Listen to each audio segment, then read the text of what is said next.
Hey everybody, this is Brandon Beckrich. A lot of you guys know me as Big B. We're here at World Gym in Highland, Indiana. Just hit a little bit of chest, about 5 weeks out from the Nationals in Miami. I'm going in as a super heavyweight. Last show I did was 2013 Junior Nationals, super heavyweight, where I placed second. So took a little bit of time off, tried making some good improvements and everything on my physique and refined a few things. So just to bring a little bit of a better package to the national stage and aiming to get my pro card. Obviously, that's a big goal. So 5 weeks out as of now. Not going to state my weight yet. That's a secret. But started off with hammer inclines. Being 5 weeks out right now, conditioning for me has always been my struggle. So we've been kind of peeling down the carbs a little bit, messing with my fats, trying to get the body fat down. My body's real stubborn, so right now I'm maybe at 100 grams of carbs, and then we kind of do a refeed, 600 to 700 grams of carbs on a refeed day, all clean foods, no Juan Morel refeed days. I wish.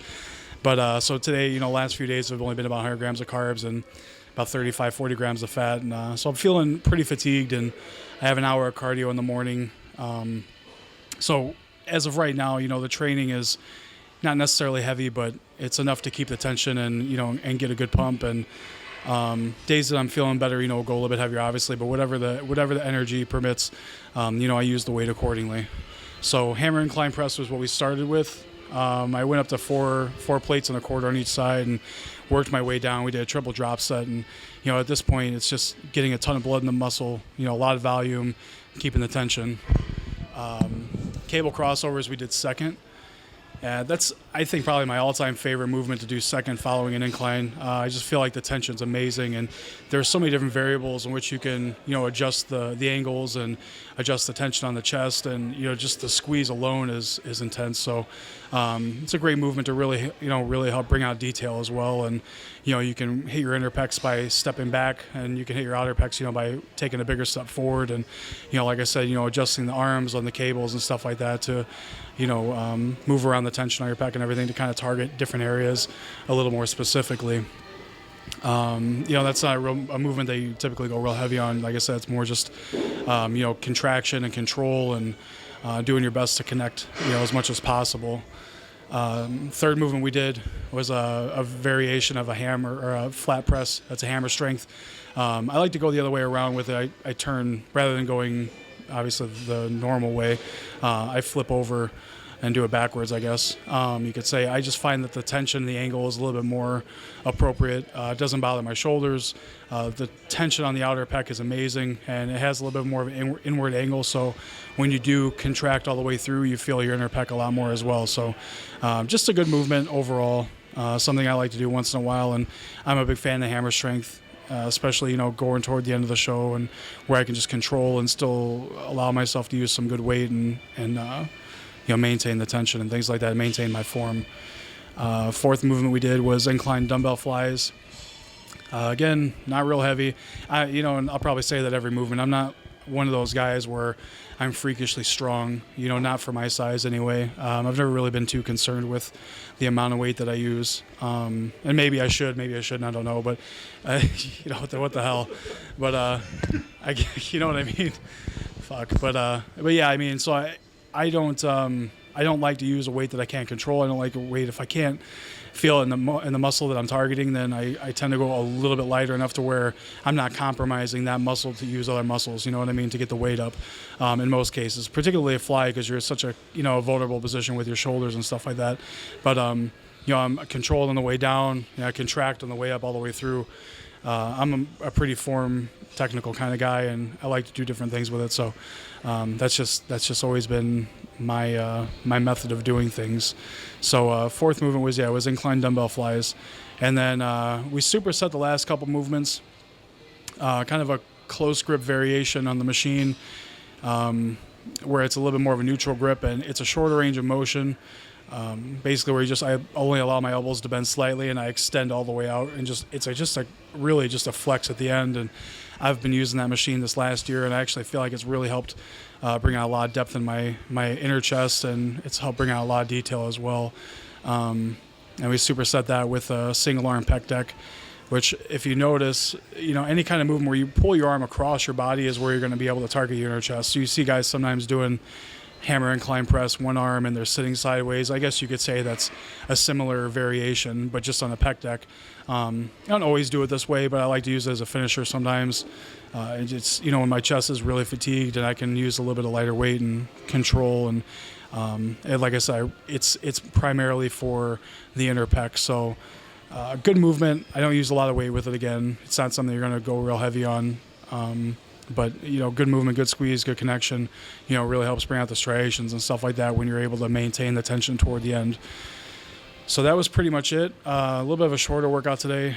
Did a little bit of cardio afterwards on a Stairmaster, high intensity. And that pretty much wraps it up for today for chest.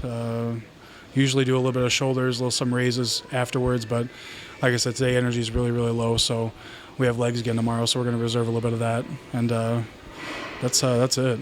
What did you change this year, buddy, or what were your main goals going into nationals this year as opposed to junior nationals? Overall, it's you could say, you could be vague with it and say everything, but looking at pictures from junior nationals, I felt like I was a little stringy. I'm 5'11", and I weighed in at 243 on Thursday junior, so I'm not really sure what I actually went on stage. I probably was like 237, 238 realistically, but for 5'11", that's not very big. And I felt like I was just, not say lanky, but I felt like I was slimmer than what I needed to be. So my objective was, to continue to improve on my back. I think I made some really good improvements from the previous year to last year. And I've improved it even more. Bringing out my lower lats primarily. I have a longer torso, capping my shoulders because I felt like my arms are a little bit overpowering my shoulders. That's always been a stubborn body part for me. Bigger legs, which you can never have too big of legs unless you're Big Rami. And so I've brought those out. So everything, just maintaining symmetry, improving symmetry. My biggest downfall, like I said, has always been conditioning. Juniors last year was my best showing to date, but it wasn't the best I could have been. So I'm always soft in my ham and glute area. So that's been my focus, just developing my glutes a little bit more, working on separating my hams, getting more thickness there, and just filling out my frame. And even this year, whatever I go on stage at, I know I look bigger and I'm thicker, but I'm still tall and I still have a lot of room to grow. So even after this show, it's going to be right back to the drawing board and continuing to grow mass and keep my waist tight, like it is, which is smaller obviously it's actually smaller than last year, which is kind of cool. So that's what I focused on primarily. Was just keeping healthy, and I had a bit of a quad injury last year. I got that fixed, which was nice. So, just overall balance and mass. I have to say, Allmax, my sponsor, has played a pivotal role in the last few years, and I'm very fortunate to to be an amateur and have a contract with a major supplement company. I've been with them for a couple of years, and I just re-signed with them with a 3-year contract this past March. So that's been a tremendous blessing, and the support is, honestly, it's uncanny. They've really put a lot of belief in me, and they've backed me 110%.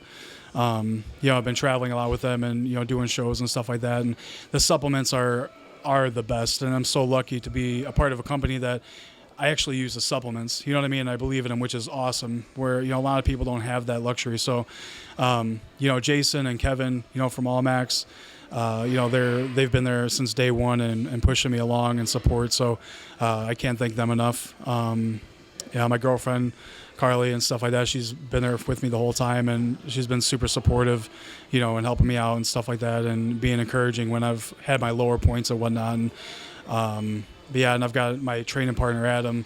Him and I have been training the last year and a few months, and I can say that probably I owe so much to him, pushing me in the gym a little bit more than what I normally would on my own, and, making me go a little bit heavier and get outside my comfort zone more than I would have, going solo. So it's been a great, it's been a great year. It's been a great off season.